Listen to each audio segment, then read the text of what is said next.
and he's willing to spend time to root out those who promote it. And he's one of the great lawyers in this country. Lin Wood, how are you, my friend? Mark, I'm doing well. How are you?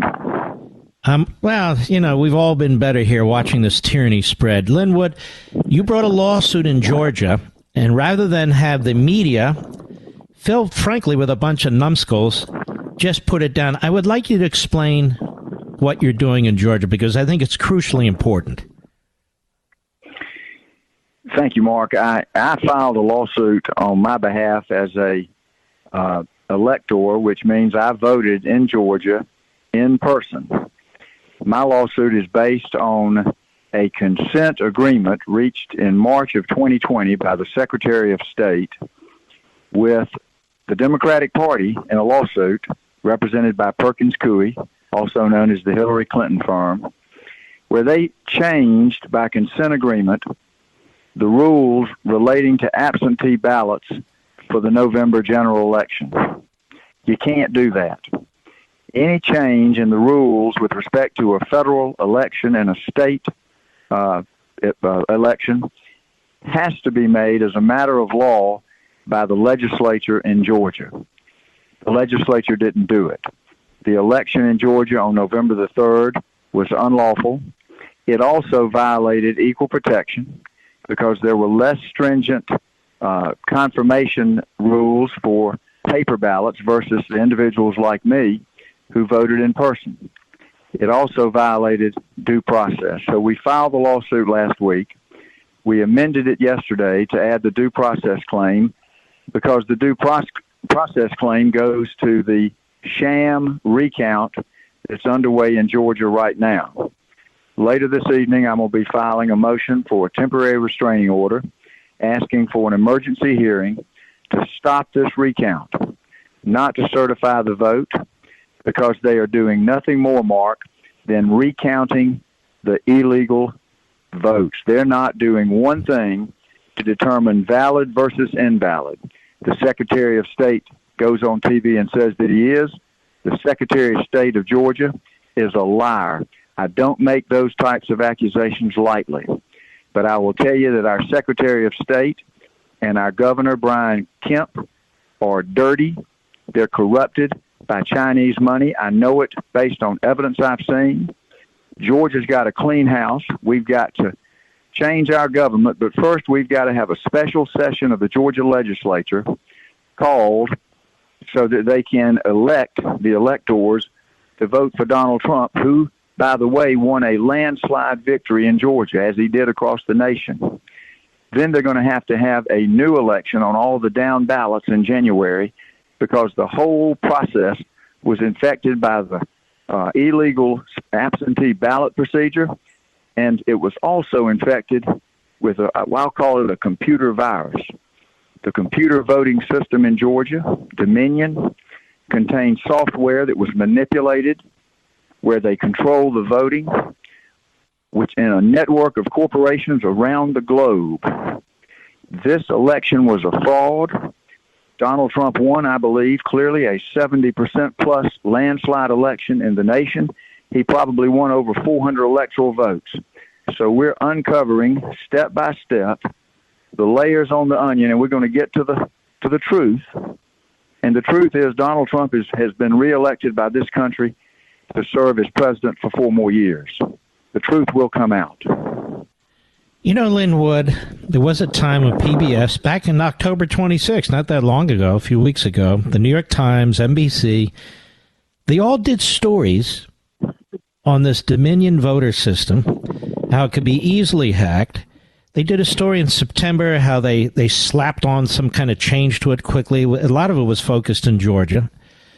This Secretary of State, you make such an important point here. He doesn't have the power to cut a deal with the Democrats to change state election law. A judge doesn't have the power. A Secretary of State doesn't have the power. The governor doesn't have the power. Nobody has the power. Yet he does it in a consent decree with the Democrat Party. That is an abomination. He did it in the dark of night. I talked to many legislators in Georgia. They didn't know it was even done. I'll tell you, Mark, when you look at what's happened in Georgia, and then you start connecting the dots around the nation, and you look at this Dominion computer system, voting system, the citizens of the state of Georgia cast their votes, and then their votes went around the globe where they were manipulated by software.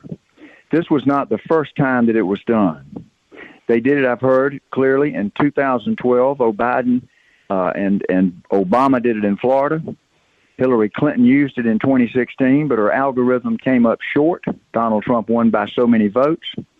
They used it in 2018 in the midterm elections to win the House. This year, they added in the safeguard where if the computer algorithm, which can shift the votes 3%, did not provide enough votes, they've started bringing in the special ballots, the mail-in ballots. Donald Trump won by such a large margin that in the middle of the night they had to stop counting, and you'll see in key states they started bringing in ballots by the truckload. All of them for Biden, many of them in these mail-in ballots with little bubbles for you to circle the person you selected, all of them for Biden with perfect circles. I believe upon examination you're going to find those perfect circles were made by a computer. This election was stolen, but they got caught. You know, Lin Wood, people need to know that this company, it's a Canadian company, but it's really, you're right, it's many nations involved. It originally had ties. It actually started. I was just going to say, go ahead. It started in Venezuela. Yeah, yep. I'm sorry. It actually started in Venezuela. Chavez used it to win elections. Mm-hmm. They used the mechanism to sell to individuals or entities elections in other countries, Argentina, China. The ownership changed to Canada at some point, but the key is that this particular software is not only in Dominion voting systems, it infected and was used in many different voting systems. Check on the name SGO Smartmatic. Then they take that software to manipulate the votes in servers, Amazon servers in Barcelona and Frankfurt, owned by a company called Cytel. Mm-hmm. Then they manipulate the votes and report it out real time through a company called Clarity. And that's why people observed that this time they could see the votes actually being switched, where the Republican votes would go down, say, 1,000, and the Democratic vote would go up 1,000. This was a fraud, and they got caught. The American public is not stupid. Your answer to people like Karl Rove, who was on TV last night, and he said the vote numbers in these major cities and these major battleground areas really were similar to what they were with Hillary Clinton. And your answer is, well, they were less this time around. They shouldn't have been similar to what Hillary Clinton got. Isn't that your point? That's one of many points. Listen, yeah. I have to tell you that what I've learned over the past 2 weeks, I wouldn't trust a lot of Democrats, but I wouldn't trust a lot of Republicans. You look at the Republicans that are not fighting for the American people to have their vote counted and to have the president that they voted for elected, and I'm very suspicious of them. I've seen them on TV, and the ones that are sitting around saying this was done right, they're going to all be called out in due time because they are trying to defeat President Trump even within his own party. Mm-hmm. Now, you're in federal court, I take it, or no? I'm in federal court in Atlanta, Georgia, in the Northern District. Mm-hmm. Whatever the trial court rules will be subject to an appeal to the 11th Circuit. We got a good set of judges on the 11th Circuit. And then, obviously, it's subject to being appealed to the United States Supreme Court. But the law is clear. It's the same law that Justice Alito relied on in his earlier order in Pennsylvania. It's the same law that was relied on a couple of days ago when a state court judge ruled that the governor of California could not change the rules in California. It had to be done by the legislature. Isn't it amazing, these forces that actually pose representative government? You know, on the one hand, the left wants to get rid of the Electoral College. They talk about, the national popular vote. The Washington Post had an editorial on that. And then they want judges, and as long as they agree with the result, and secretaries of state and governors to usurp the legislative power that's in Article 2 of the Constitution. They just believe in the ends justify the means, don't they? Let me be straightforward and let's call it what it is. They want to overthrow the Constitution of our country. This is nothing more than a revolution, attempt to overthrow our government, a coup, in the disguise of an election. Turned out to be a fraudulent election by design. I think there are entities behind this that are globalist, like George Soros. I think there's an element of the military-industrial complex, but I'll tell you, the driving force, Mark, it's communist China. They have infiltrated our government at state, local, and national levels. Some people card-carrying communists. A number of people have been corrupted by Chinese money and even subjected, I believe, to extortion. The American people need to wake up, and I think they are. We, the people, are not going to let somebody come in here and take over our government and take away our freedoms. The American public will fight back, and we will win. Just takes time. Now, the Democrat Party, I mean, we got this big race in Georgia, 2 of them, and I guess this is one of the reasons you're also bringing this case and very concerned that we get this system fixed ASAP. The Democrat Party has openly said they want to destroy the Constitution. They want to destroy the judiciary and the Supreme Court. They want to destroy the Senate and pack it.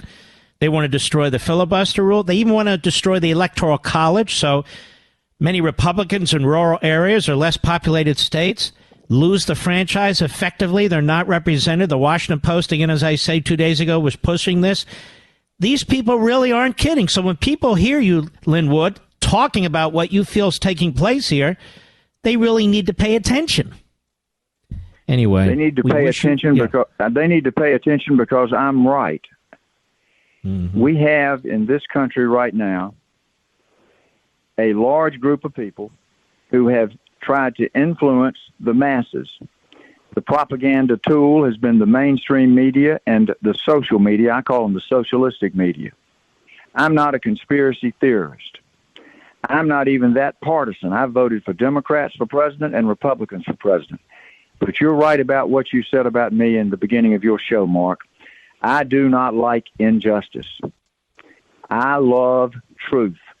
And truth is going to prevail in this country. This country was founded under God.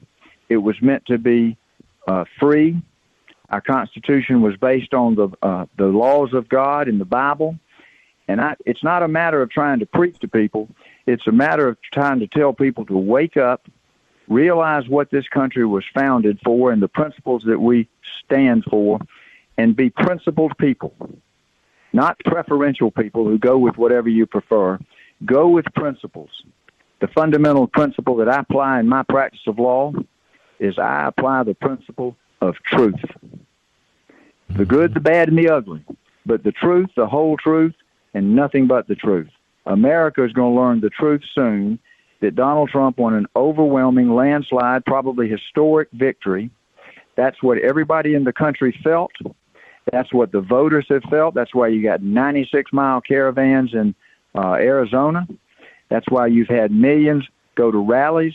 The people in this country are not going to be denied their right to vote, and they're never going to be denied their freedom. Lin Wood, we really appreciate what you're doing here. We'll keep close track of it, and just know there are millions of us who want you to succeed. And God bless you, my friend. God bless you, Mark. Thank you very much. All right, and we'll be right back. Mark